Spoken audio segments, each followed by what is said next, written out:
Assalamualaikum warahmatullahi wabarakatuh. Perkenalkan, nama saya Rina Puji Astuti. Saya dari kelas 3B Ilmu Komunikasi. Jadi di sini saya ingin menjelaskan tentang pemahaman saya mengenai materi komunikasi massa.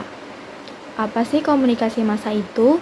Komunikasi massa adalah proses penyampaian pesan oleh komunikator kepada komunikan menggunakan saluran media massa kepada sejumlah orang yang besar atau kepada sejumlah orang yang banyak. Menurut Nuruddin, dalam komunikasi massa, beliau menyebutkan beberapa ciri, yaitu ada komunikatornya melembaga, komunikasinya bersifat heterogen, lalu pesannya bersifat umum, dan komunikasinya itu berlangsung satu arah yang menimbulkan keserempakan, lalu diandalkan oleh peralatan teknis yang dikontrol oleh gatekeeper. Menurut Onong Ushana Effendi, beliau mengatakan ada beberapa efek yang termasuk dalam komunikasi massa. Yang pertama ada efek kognitif, yaitu berupa pengetahuan. Yang kedua ada efek afektif yang berupa perasaan dan emosi, dan yang ketiga ada efek konatif atau behavioral yang bersifat perilaku atau sikap. Nah, di dalam komunikasi massa juga ada yang namanya komunikator. Komunikator dalam komunikasi massa berbeda dengan komunikator dalam komunikasi antarpersonal. Mengapa berbeda?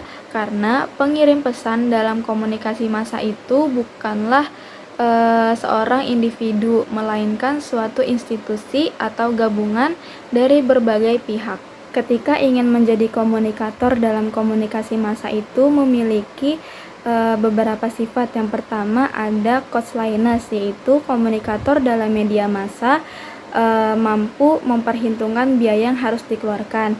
Dan yang kedua ada complexity, yaitu komunikator dalam media massa mampu menyelesaikan sebuah proses pekerjaan yang panjang dan rumit.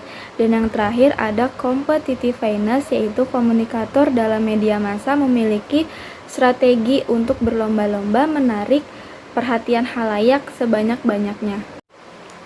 Ternyata untuk menjadi komunikator itu tidak harus memiliki sifat saja, tetapi harus memiliki karakter yang baik juga. Nah, karakter yang baik itu seperti apa sih?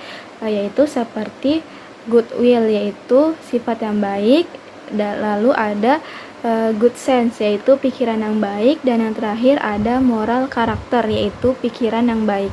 Di dalam komunikasi massa ada yang namanya codes and content. Nah, dari dua ini tuh mempunyai makna yang berbeda. Kalau codes ini tuh adalah sistem simbol yang digunakan untuk menyampaikan informasi, seperti contohnya ada foto, ada kata-kata, ada lisan, ada musik, dan ada film.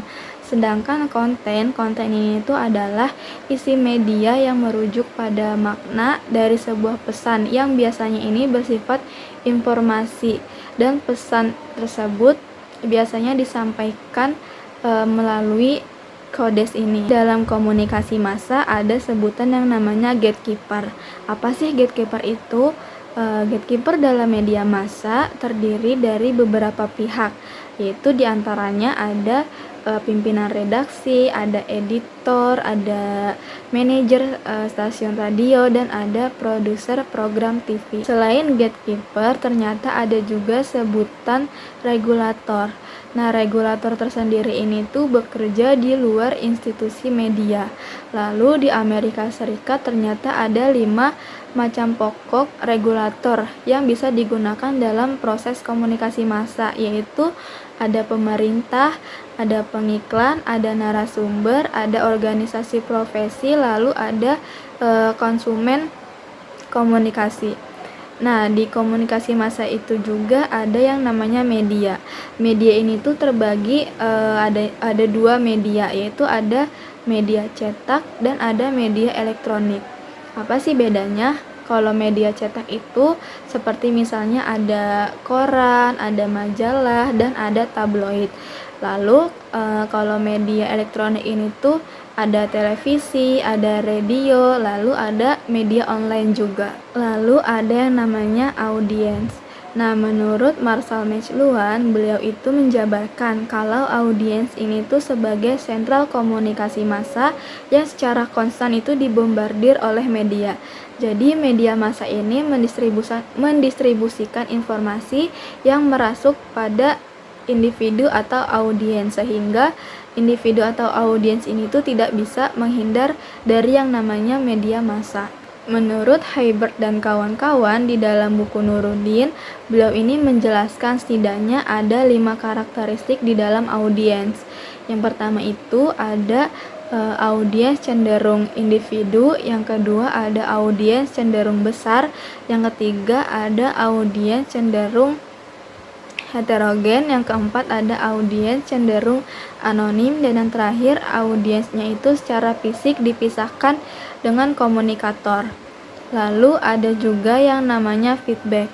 Nah, di feedback ini tuh terbagi menjadi 2 feedback. Yang pertama ada internal feedback, yang kedua ada external feedback.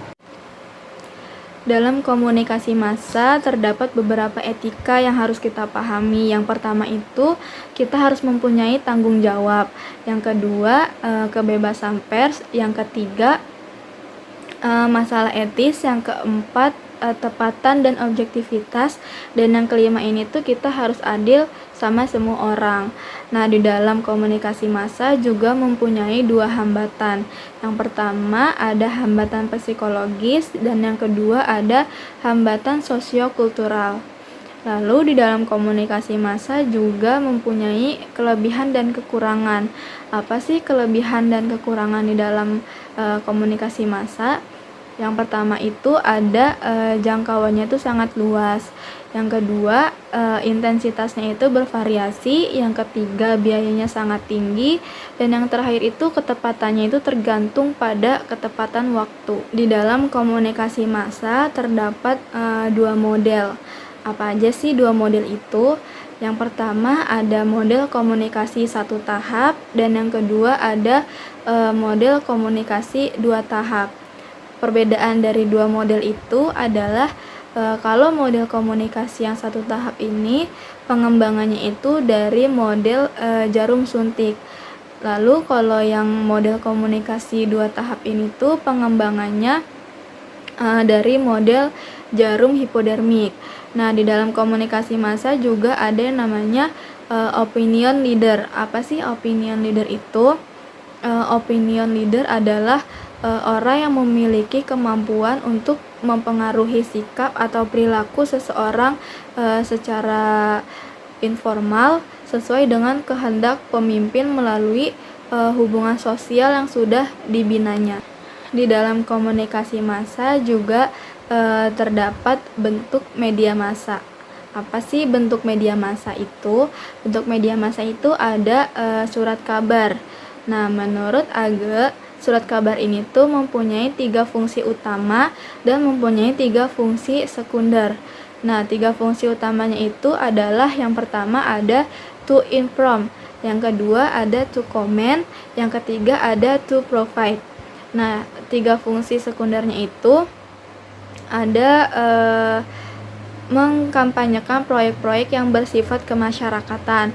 Yang kedua, memberikan hiburan kepada pembaca dengan sajian cerita.